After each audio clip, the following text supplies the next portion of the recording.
Hello friends, welcome back to our channel.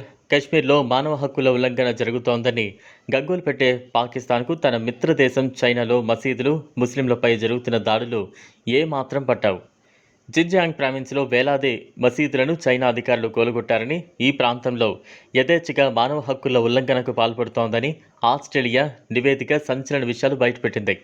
చైనాలోని నిర్బంధ కేంద్రాల్లో 10 లక్షల మందికి పైగా ఉయిఘర్లు, టర్కీ భాష మాట్లాడే అనేక మంది ముస్లింలు మగ్గిపోతున్నారని హక్కుల సంఘాలు తెలుపుతున్నాయి.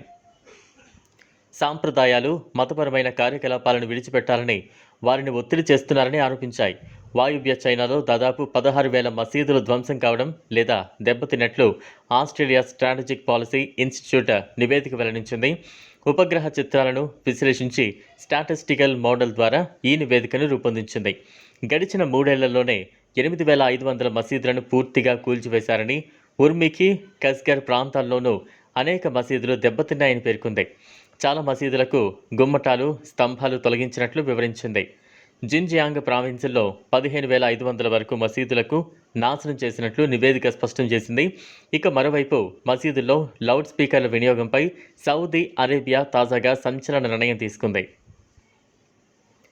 అజాన్ కోసం ఈ లౌడ్ స్పీకర్ల వినియోగాన్ని మసీదుల్లో నిలిపివేయాలని ఉత్తర్వులు జారీ చేసింది.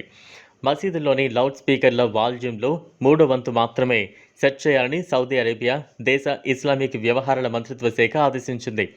దేశంలోని ప్రజల నుంచి వచ్చిన ఫిర్యాదులపై ప్రతిస్పందనగా తాము మసీదుల్లోని లౌడ్ స్పీకర్లలో సౌండ్ తగ్గించాలని ఆదేశించినట్లు సౌదీ అరేబియా ఇస్లామిక్ వ్యవహారాల శాఖ మంత్రి అబ్దుల్లా లతీఫ్ అల్ షేక్ చెప్పారు.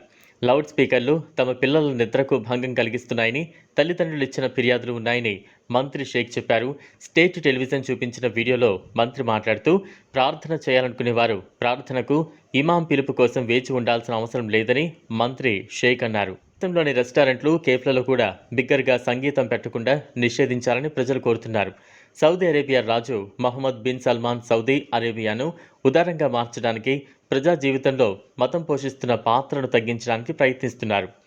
ఇది ఫ్రెండ్స్ ఇవాల్టి వీడియో. ఈ టాపిక్పై మీ అభిప్రాయాన్ని కామెంట్ బాక్స్లో కామెంట్ చేయండి. వీడియో కనుక మీకు నచ్చినట్లయితే లైక్ చేయండి, షేర్ చేయండి, ఛానల్ను సబ్స్క్రైబ్ చేసుకోండి. Thanks for watching.